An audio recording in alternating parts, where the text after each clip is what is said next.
Saudara, lembaga survei Poltreking Indonesia merilis survei elektabilitas calon presiden di 5 provinsi di Pulau Jawa. 3 nama capres itu adalah Prabowo Subianto, Ganjar Pranowo, dan Anies Baswedan. Survei dilakukan pada 26 November hingga 2 Desember 2022 lalu dengan 1.000 responden di 5 provinsi di Pulau Jawa. Pulau Jawa jadi fokus survei karena hampir 60% jumlah pemilih berada di Pulau Jawa, menjadikan Pulau Jawa jadi basis mendulang suara. Pada Pilpres sebelumnya, kandidat yang unggul di 2 provinsi di Jawa dengan signifikan bisa dipastikan memenangkan pemilu. Berikut hasil survei Poltreking Indonesia soal peta elektabilitas 3 bakal calon presiden Anies Baswedan, Ganjar Pranowo, dan Prabowo Subianto di 5 provinsi di Pulau Jawa. Di DKI Jakarta, saudara, Anies Baswedan unggul dengan perolehan suara di Jakarta dengan angka 49,6%. Di posisi kedua disusul Ganjar Pranowo dengan perolehan suara di Jakarta 27,5% dan Prabowo Subianto di posisi ketiga 15,7%. Sementara kalau kita bergeser ke Provinsi Banten, Anies Baswedan masih unggul di sana. Elektabilitas Anies mengungguli Ganjar dan Prabowo. Anies memperoleh 47,6% suara di Banten, disusul Prabowo Subianto dengan perolehan suara 28,5% dan ketiga Ganjar Pranowo 16,1%. Kita bergeser ke Provinsi Jawa Barat. Di sana Anies masih unggul di Jawa Barat dengan angka 36,3%, tipis dengan Prabowo Subianto dengan perolehan angka 30,8%. Sementara Ganjar Pranowo berada di posisi ketiga dengan perolehan suara 18,7% di Jawa Barat. Pada Pilpres 2019 lalu, saudara, Jawa Barat menjadi basis suara Prabowo Subianto. Berikutnya kita bergeser ke Provinsi Jawa Tengah yang merupakan lumbung suara PDIP dan Ganjar menjabat sebagai gubernur di sana. Survei menunjukkan Ganjar jauh mengungguli kedua calon lain. Ganjar memperoleh suara 71,4%, terpaut jauh ada di posisi kedua Prabowo Subianto dengan perolehan suara 10,8% dan Anies Baswedan yang memperoleh suara 9% di Jawa Tengah. Sementara itu di Jawa Timur, Ganjar juga unggul jauh dari 2 calon lain. Prabowo dengan angka 36,1% di Jawa Timur, sementara Prabowo Subianto menyusul dengan suara 25,5% dan Anies Baswedan 19,6%. Lebih lengkap soal hasil survei Poltreking Indonesia tadi, soal nama calon presiden yang unggul di 5 provinsi di Pulau Jawa. Kita akan menanyakannya kepada Direktur Eksekutif Poltreking Indonesia, Hanta Yuda. Selamat sore, Mas Yuda. Selamat sore, Mas Ihsan. Mas Yuda, dari hasil survei Poltreking, nama Anies Baswedan unggul di 3 provinsi, Mas. Ada Banten, Jakarta, Jawa Barat. Padahal ini kalau kita melihat ini merupakan kantong suara Prabowo Subianto di 2019 lalu. Apa saja yang jadi faktor? Tolong jelaskan. Ya, pertama survei ini dilakukan di 5 provinsi. Di setiap provinsi itu dengan jumlah sampel 1.000 responden, Mas Ihsan. Jadi di Banten 1.000, di Jakarta 1.000, Jawa Barat, Jawa Tengah masing-masing 1.000. Kalau di total 5.000, tetapi paralel mandiri surveinya masing-masing. Nah, temuannya ini tadi mungkin sudah disampaikan oleh Mas Ihsan sebagai prolog tadi.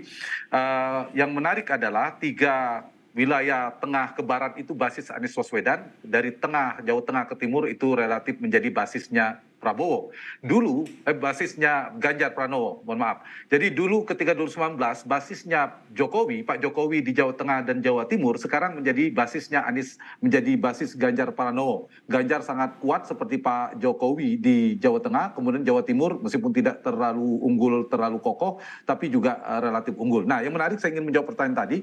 Jawa Barat, Banten, dan DKI. DKI Pak Jokowi yang menang tipis 52%, Pak Prabowo 48%. Tapi ada 2 lumbung atau kantong utama Pak Prabowo di 2019, yaitu di Banten dan di Jawa Barat. itu menangnya sangat tebal. Di Jawa Barat bahkan Pak Jokowi hanya 10,7%, sementara Pak Prabowo sekira 16 juta, sementara Pak Prabowo 16 juta perolehannya. Ada selisih sekitar 5 sekian juta. Terpaut jauh. Nah, sekarang kantong-kantong Pak Prabowo itu sekarang menjadi basisnya Anies Baswedan.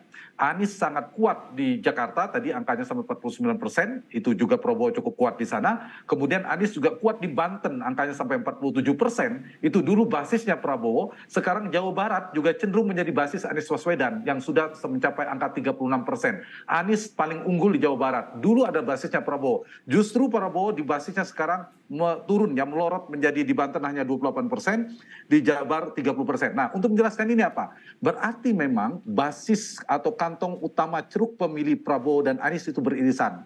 Mas Anies lebih banyak mengambil pemilih Prabowo ketimbang pemilih Pak Jokowi, lebih banyak mengambil pemilih Pak Prabowo.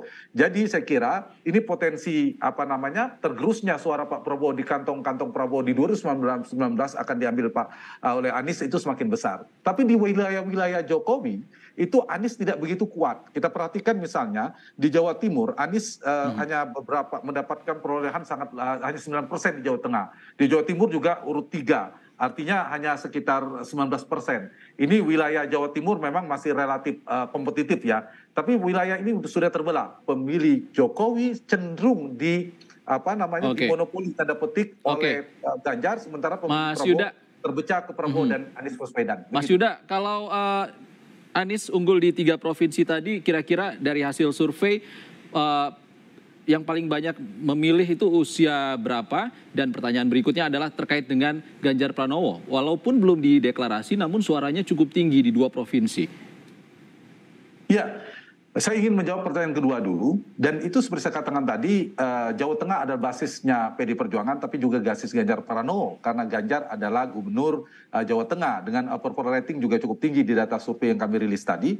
Dan itu juga basisnya Pak Jokowi. Jawa Timur juga demikian, basisnya Pak Jokowi memenangkan pertarungan di 2019. Karena itu pemilih Pak Jokowi memang limpahan pemilih Jokowi itu ke Ganjar Pranowo. Itu yang menjelaskan mengapa Ganjar cukup kuat di 2 basis ini. Dan ini menjelaskan juga Anies tidak begitu kuat. Itu untuk menjelaskan meskipun Ganjar belum deklarasi. Kalau Ganjar deklarasi ada kemungkinan potensi untuk semakin naik ya. Apalagi dengan tingkat kepuasan Pak Jokowi cukup tinggi di Jawa Tengah dan Jawa Timur. Kalau kemudian memberikan dukungan kepada Ganjar itu semakin maksimal nanti perolehannya, meskipun untuk Jawa Timur menurut saya masih mungkin kompetitif. Kalau Jawa Tengah mungkin semakin sulit ya untuk ceruk itu diambil oleh Anies dan memenangkan Jawa Tengah. Misalnya kita bicara misal saja, apa mungkin Anies dan Prabowo menang di Jawa Tengah? Sulit menurut saya, karena itu sudah basisnya Jawa Tengah. Berkebalikan dengan Banten dan DKI. Untuk menjawab pertanyaan yang pertama tadi, itu juga sulit bagi Anies karena preferensi pemilihnya memang banyak pemilih Prabowo. Kalau kita bedah secara ideologi, secara demografis,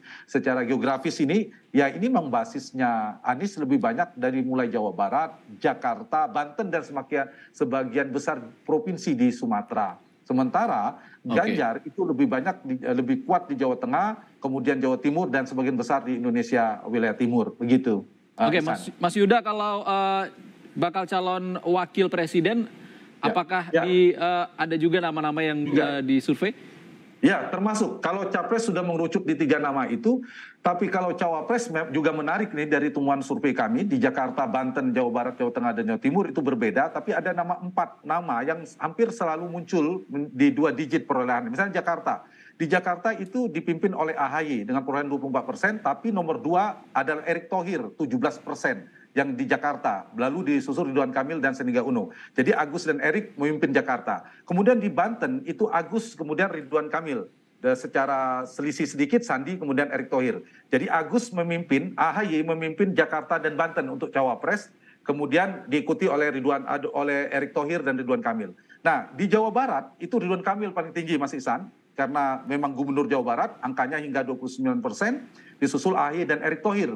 Dan Jawa Tengah ini yang paling tinggi adalah Erick Thohir. Kita tidak mengikut sertakan Ganjar ya dalam simulasi Cawapres, karena Erick sudah terkoneksi cukup kuat pemilihnya Jokowi, kemudian pemilihnya Ganjar. Itu yang tertinggi hingga 25%, perolehan Erick Thohir tertinggi di Jawa Tengah, disusul Ridwan Kamil. Kemudian di Jawa Timur itu imbang antara Kofifa, gubernur Jawa Timur, dan Erick Thohir di angka sama-sama 18%. Karena ini basis NU, keduanya punya jaringan, punya hubungan erat dengan para kiai dan NU, terutama Bu Khofifah kita tahu ketua muslimat, Erick Thohir juga belakangan sangat dekat dengan NU dan anggota kehormatan Bansar NU dan seterusnya.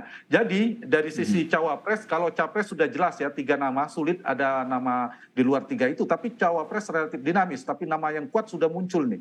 Ada AHY, Erick Thohir, Ridwan Kamil, Sandiaga Uno. 4 ini adalah nama terkuat. Dan calon pemilih cenderung memilih calon wakil presiden dari kalangan ekonomi dan usia muda, Mas Yuda. Ya, kalau dari usia kita sudah lihat profil dari para cawapres relatif adalah figur-figur muda ya. Ada AHY, Erick Thohir, Ridwan Kamil, dan Sandi itu ada figur-figur muda. Cuma dengan preferensi yang beda. Kenapa AHY untuk menjelaskan cukup kuat di Jakarta dan Banten? Selain AHY adalah mantan calon gubernur DKI, juga ini basisnya Anies. AHY ini brand connection-nya menguat ke Anies Baswedan. Lalu mengapa Erick Thohir sangat kuat di Jawa Tengah selain di Jakarta, selain terkoneksi ke Jokowi, menterinya Jokowi salah satu sangat dekat, juga terkoneksi dengan brand connection-nya dengan Ganjar Pranowo. Jadi pemilih Ganjar itu lebih prefer, pemilih cawapresnya Ganjar adalah Erick.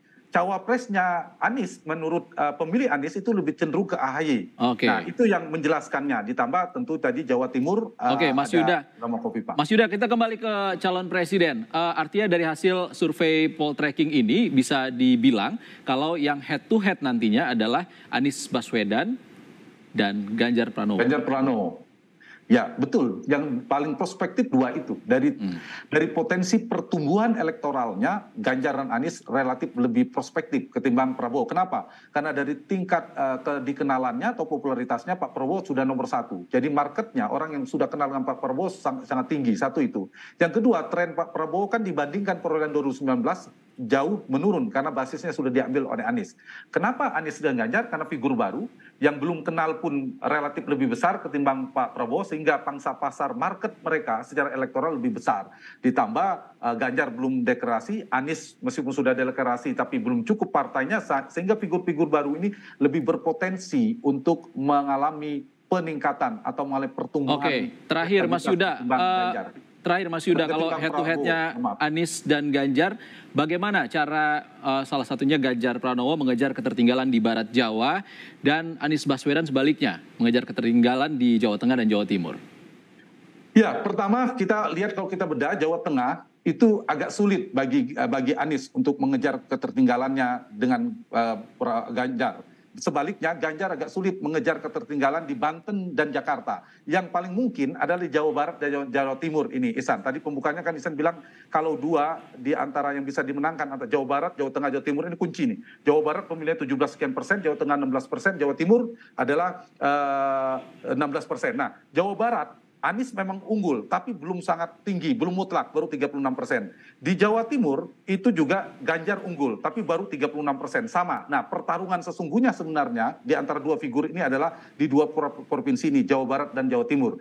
Banyak variabel, tentu mereka nanti kerja-kerja politiknya untuk mencari isu-isu strategis di 2 provinsi ini dan provinsi-provinsi lainnya. Kedua, dukungan-dukungan orang penting di sana, termasuk Presiden, soal approval ratingnya, kemudian gubernurnya, kemudian juga dalam menentukan memilih cawapres yang bisa kompatibel, yang kompetitif, yang juga bisa saling melengkapi untuk sang capres gitu. Jadi variabel cawapres, variabel dukungan partai itu sangat menentukan. Misalnya Jawa Tengah, kalau PDIP tidak mendukung Ganjar, nah itu ada potensi Ganjar mengalami penurunan di Jawa Tengah. Pun sebaliknya, PDIP demikian. Faktor itu juga menjadi variabel penting. Kami dapat poinnya, kita tunggu bagaimana nanti deklarasi Ganjar Pranowo ke depannya. Kompetitif ya, dinamis politik kita. Baik, terima kasih Direktur Eksekutif Poltreking Indonesia, Hanta Yuda sudah berbagi di Kompas Petang.